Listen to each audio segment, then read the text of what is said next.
Bem-vindos a mais um podcast da Notify. Hoje comentaremos sobre alternativas para o fenômeno do encarceramento brasileiro.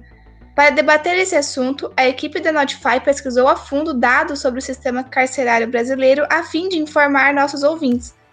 Hoje teremos uma presença ilustre em nosso podcast. Dr. Roberto Fernandes Júnior nos deu a honra de aceitar a participação na nossa gravação a fim de nos informar e deixar a par de certas situações ocorrentes em nosso sistema carcerário. Olá, Dr. Roberto. Pode começar se apresentando e nos contando um pouco da trajetória até chegar ao cargo de juiz federal? Eu me chamo Roberto Fernandes Júnior, sou juiz federal da primeira vara federal da Subseção Judiciária de Joinville, vara vinculada ao Tribunal Regional Federal da 4ª Região, sediado em Porto Alegre. Eu sou juiz desde 1996, 26 de junho de 1996, tomei posse como juiz federal substituto, em 14 de agosto de 2000 como juiz federal titular, que é o cargo que eu ocupo até os dias de hoje, estando, como eu falei, atuando aqui em Joinville. Cheguei ao cargo de juiz mediante aprovação em concurso público de provas e títulos. O concurso público iniciou em 95, em abril de 95, e foi concluído em abril de 96. Foram várias etapas, logrei êxito em todas elas até o final, e aí com a posse me tornei juiz federal. Sabemos que a situação das penitenciárias brasileiras muitas vezes oferecem condições insalubres que potencializam a contaminação e a proliferação de doenças. Em meio a essas situações tão precárias sobre quais os nossos presídios e penitenciárias se encontram, qual o impacto dessa pandemia mediante a esse sistema carcerário brasileiro? Essa é uma questão mais de saúde pública do que propriamente de direito, né?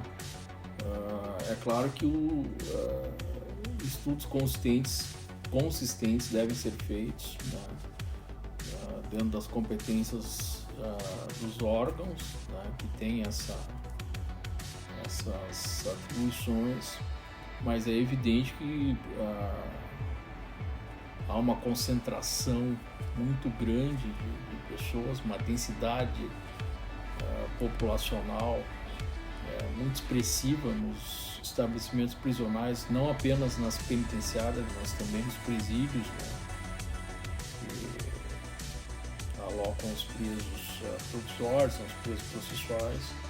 Então, são duas populações carcerárias muito grandes. Há uma superlotação que é de todos conhecida, né? De modo que é evidente que estudos têm que ser aprofundados sobre o impacto da pandemia nos estabelecimentos prisionais e medidas alternativas ao encarceramento, na medida do possível, para aqueles casos que não envolvam réus ou presos condenados definitivamente, que tenham praticado crimes com grave ameaça ou violência, réus que não tenham praticado crimes nessas duas circunstâncias, que não ofereçam risco à sociedade, e esses sejam colocados ou em liberdade, né, ou em progressão de regime, né, ou especialmente em relação aos presos processuais, presos provisórios, que os juízes dos processos adotem, né, as chamadas medidas alternativas à prisão que se encontram arroladas no artigo 319 do Código de Processo Penal. O doutor prevê alguma mudança no sistema penitenciário após o período de pandemia? Não se trata aqui aí é uma questão estrutural, né? A pandemia é uma questão conjuntural, a gente não pode confundir as coisas. Em relação que eu acho que é a questão mais importante, a questão estrutural da população carcerária brasileira, é claro que nós temos que buscar, evidentemente que com fundamento na lei, mas há esse fundamento, o aprofundamento das penas alternativas ou restritivas de direito, né? Prestação de serviços à comunidade, prestação pecuniária que depois seja revertida às instituições de assistência social, são várias. Enfim, nós temos que buscar romper com a cultura da política do encarceramento que só transforma os nossos estabelecimentos prisionais em escolas do crime. Isso é muito claro, é muito comprovado, de modo que a gente deveria reservar a esses estabelecimentos prisionais realmente aquela criminalidade mais violenta e organizada que assola o nosso país. No seu ponto de vista, qual o maior problema do sistema penitenciário brasileiro e como que ele pode ser resolvido?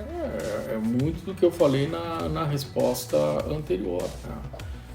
Nós temos que ampliar as hipóteses de penas restritivas de direito.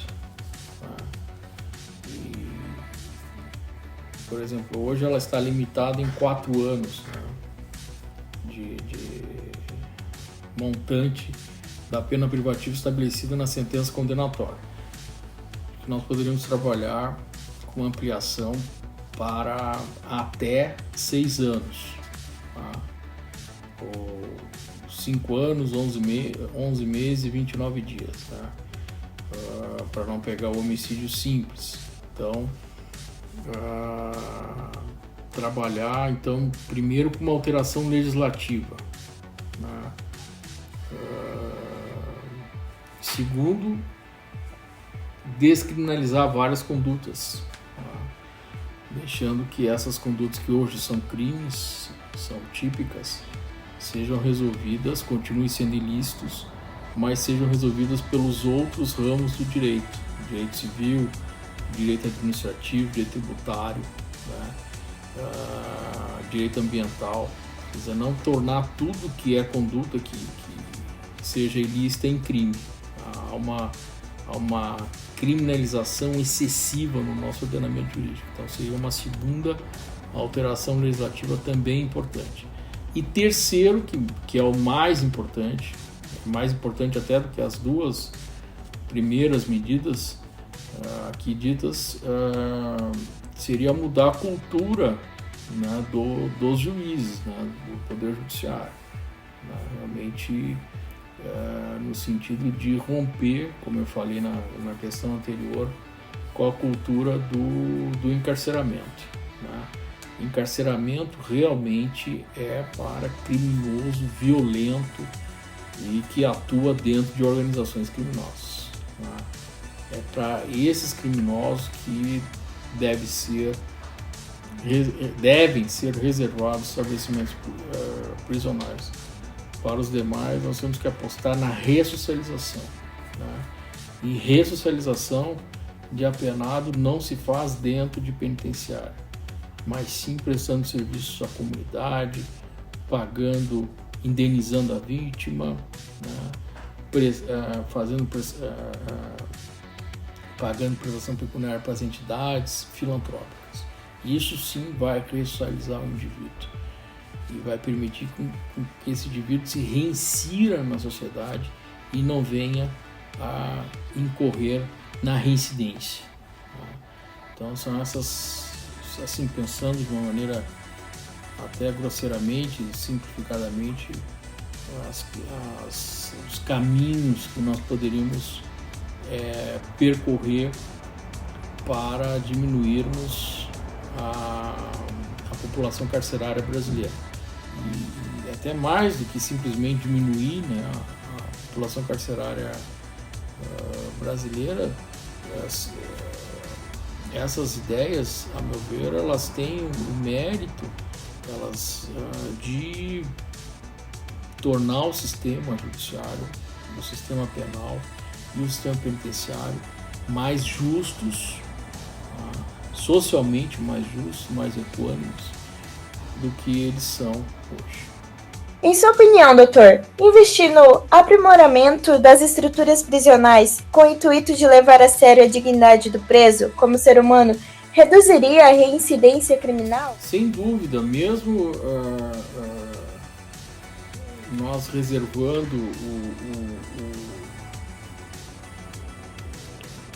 as penitenciárias, né?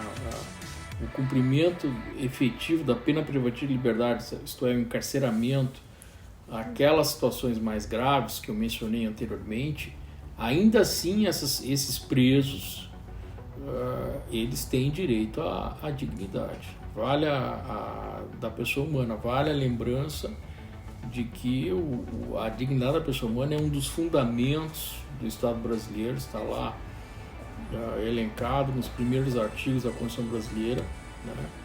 E a dignidade do preso, especificamente, é uma das garantias fundamentais arrolada no artigo 5º também da Constituição Federal, né? Então,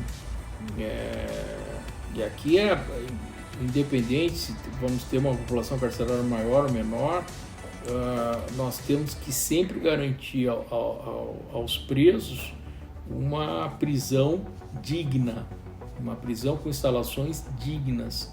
E evidentemente que se nós tivermos essas prisões que assegurem a dignidade no tratamento aos presos, a chance deles, ao saírem da prisão, se ressocializarem é muito maior, e correlatamente a chance de reincidirem passa a ser muito menor.